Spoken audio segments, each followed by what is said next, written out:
Oui, cette délibération remet en cause de fait le partenariat existant avec les 4 agences d'urbanisme de notre région. Sous couvert de réduction des dépenses de fonctionnement, vous mettez fin de façon unilatérale au partenariat existant sans avoir, comme Monsieur le vice-président vient de le dire, rencontré préalablement les présidents. Faut-il rappeler que les agences d'urbanisme ne sont pas des bureaux d'études animés par la recherche de profit, mais des structures régies par un statut associatif répondant à un cadre législatif précis. Elles ont une réelle capacité à aider à la mise en œuvre des politiques publiques, à faire de la prospective sans parti pris partisan, nécessaire à la prise de décision politique. Contrairement à ce qui est écrit, la région ne pourra pas rester membre sans droit de vote au conseil d'administration des agences. Soit elle est membre et à jour de ses cotisations, soit non membre et donc en dehors du système. Dedans ou dehors, il faudra choisir. C'est la base d'ailleurs du statut associatif.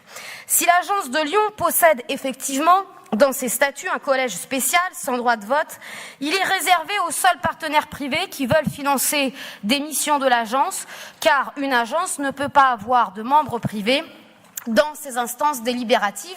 C'est ce qui avait à l'époque motivé la création de ce collège, mais ce n'est donc pas dans ce collège que la collectivité régionale pourra siéger. De plus, si, comme vous l'affirmez, les agences peuvent répondre à des appels d'offres, elles ne peuvent le faire que dans des conditions très encadrées. Le principal mode d'activité des agences est le principe associatif et donc le programme partenarial d'activité qui mutualise les financements en fonction des différentes demandes. Si effectivement les contrats sont possibles, ils ne peuvent dépasser 30% du budget de l'agence, tout contrat confondu. Or, pour rester dans la logique court-termiste,